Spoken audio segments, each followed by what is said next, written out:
So there's obviously a massive amount of FUD in the markets, with obviously the Luna price dropping, losing its peg and dropping to a ridiculous price of, I believe it was 0.69 or something, 0.0283. Fucking hell. Well, yeah, it's not what you like to see. This is obviously indicative of us being on the verge of a recession. You know, I've been saying for a long time a crypto winter is coming. What I believed would happen before a crypto winter comes, so they could get a true crypto winter, was we would come back up, you know, test the highs, have a real show of strength, then we can move back down. Looks like this was the show of strength. I would have liked a stronger sign of strength, you know, really testing these highs up here, coming back into the 4,000 region, but we just didn't have that sort of buying pressure. And then as soon as we formed this head and shoulders here, that I was calling out, that was a signal for you to be in, you know, bearish trades and take your money out and move into stables. I always knew that we were going to come down and take these lows. I originally predicted that definitely we're going to come down and take this low, but for us to come back down to my, you know, my main entry points, which is right down at these levels here, sort of 1,800 region. This is the region I've been calling since all the way when we made this first low back here, and we had this relief pump, and everyone's saying bull, bull, bull. You know, we're going to the moon. I was saying I want to see 1,800, and then I'm happy to buy.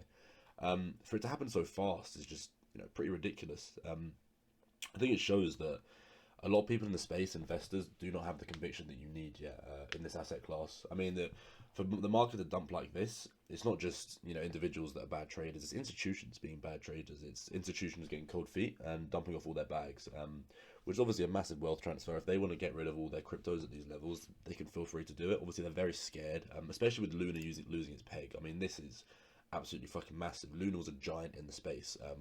The reason Luna was so exciting was not just because they had one of the most innovative stablecoins in existence, you know, a very exciting stablecoin.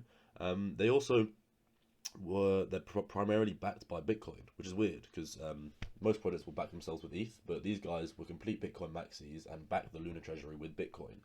Obviously, when Luna lost its peg, they had to sell off their Bitcoin in order to pay these. It's a funny graphic I did for Ollie. We had to sell off these. They had to sell off their Bitcoin in order to pay.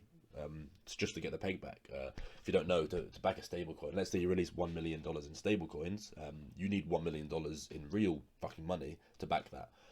And you have things like Luna that obviously has that burning system, innovative way of going about things. You have things like USDT, which is backed by extremely risky financial loans. We fucking hate USDT. I think it's horrible. I think it's like, that was down to 90. So fucking hell, has it lost its peg as well? Jesus Christ. Obviously the stablecoin collapse seems to be finally happening. We always knew that USDT was going to die. Luna was a risk. We weren't expecting it to die like this, but it has lost its peg and just instantly fucking died. USDT was a surefire thing. You know, you should have never, ever had your money in USDT. I think it's like roughly 3% cash that backs it. So like I said, you want $1 million in stablecoins, you need $1 million to back it. These guys did not have $1 million to back their million stablecoins. They got backed by a lot of very risky financial loans and financial contracts and this, that and the other.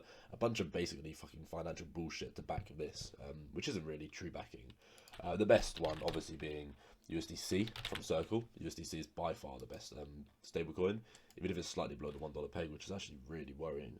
So a lot of these stablecoins are losing their peg. And because of that, especially because of the Luna drop, you know, people are getting massively getting cold feet. Because they're starting to lose faith in crypto just because these stablecoins are dropping. Which I understand, you know, people are scared, makes sense. The long-term vision of crypto, you know, coins such as QNT, coins such as VXV. I mean, these coins are still here. Coins like AVAX, you know, fucking incredible technology it has. These coins are still here.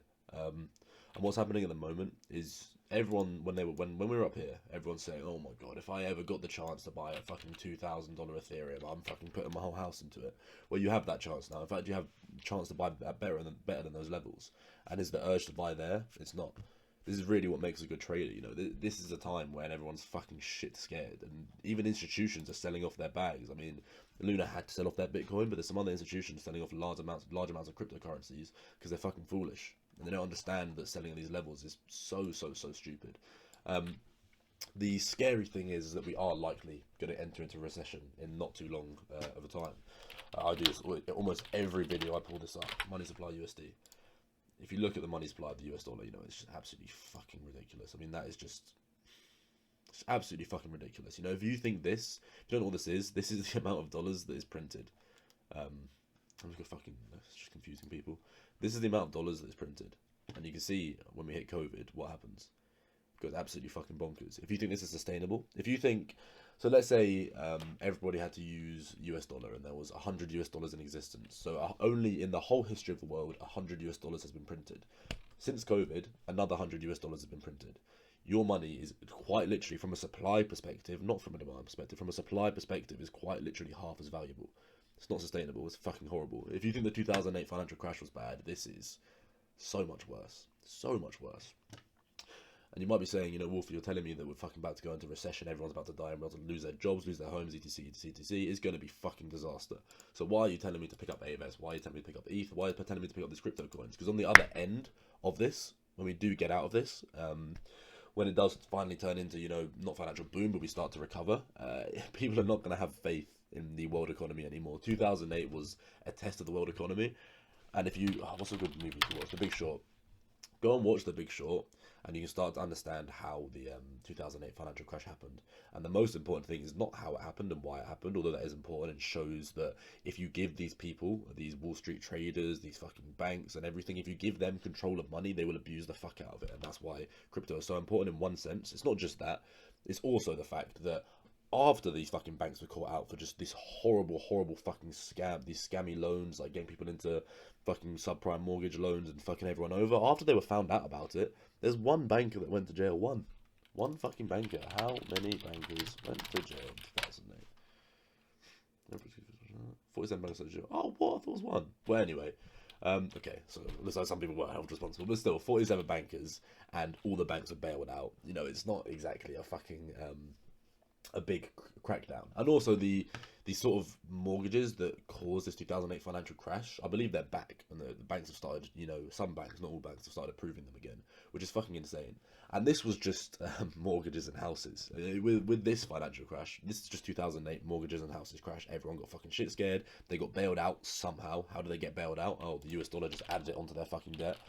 US national debt. They got bailed out by the US. You know, how much money does the US have? Oh, the US has a minus 30 fucking trillion dollars. You're living in a fucking system where these countries are just printing more money, doubling the supply of their money, and if they need to bail someone out, what are they going to do? They're going to print more money, and they're just going to fucking add the numbers on, and what happens to that money? Who actually pays that money? Oh, no one does. It just goes onto their fucking national debt. It's complete fucking bullshit. It's layers of bullshit on top of layers of bullshit. 2008 just scratched the surface of how the fucking financial system really works. Just scratched the surface, and you can see how devastating it was. When it comes to be shown how the financial system actually works, and people actually understand it to the same level I do, they understand that your £5 is not pegged to gold. When did the dollar lose its gold peg? You know, your money is not pegged to gold. 1971, your dollar used to be, the reason it used to be worth $1. So when you have a £5 note, let's say in the UK, it's not a £5 note. It says, I promise to, a note that represents £5. It represents a promise of £5. It's a note that says, I promise to pay the bearer of this note £5. I promise. And what is that promise backed by? Well, it's backed by gold. Well, it's not backed by gold because in 1971, it no longer got backed by gold. I believe it's backed by gold bonds now. And what is a gold bond? A gold bond is a promise of gold. So your promise of money is backed by a promise of gold. And who are making these promises? The people that are in $30 trillion of debt. And if they need to make more money and get into more debt to bail out the banks, the corrupt banks, they will. And they'll go to $35 trillion of debt. And they'll go to $40 trillion of debt. So your bullshit money is backed by bullshit gold. And who are the people supporting all this? It's the bullshit banks that just have bullshit fucking debt. It's fucking insane. Like, ever since I was young, I was about like 14, 15, started learning about economics. It fucking started to blow my mind. It's fucking ridiculous.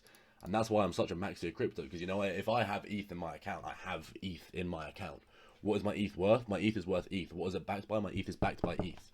It's that fucking simple. You know, you actually own the money that you fucking own, not some fucking promise of money or some imaginary fucking land where you can go collect your money, or some imaginary fucking debt clock where you can just add money on. That's not how it fucking works. You have to own your money. You have to own your own fucking money.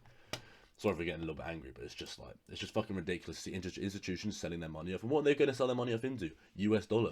What is the US dollar? Fucked. Like, use your fucking brains. Like, you're selling your fucking cryptos that are quite literally going to take over the financial system for US dollar and other fucking alike assets. The only thing I'll be fucking happy with anyone buying at the moment, if you're going to sell your cryptos, is gold. you're selling your cryptos and you're buying a shit ton of gold, gold should not be this low. Fucking hell, gold should not be this low. Well, I'm going to be starting to do a lot more analysis on gold because I truly believe you should be in gold trades. You know, you should be buying up gold at these levels while you still can. Because when this recession comes around, gold is going to go fucking bananas. Let's see if we can find 2008. Look what happened after 2008. Fucking insane. Absolutely insane. If you think 150% isn't big on gold and you need your head checked, it's fucking insane. I mean, I used to make, you know, multiple thousands of pounds off 0.5% or 0.05%, sorry, on gold. Like that there, 0.3%, that's a fucking massive move. To do 150% on gold from 2008 is insane. And if you think about the fact that we're about to go into the biggest fucking financial crisis of all time, then you really should be buying gold. I was trying to think what else I can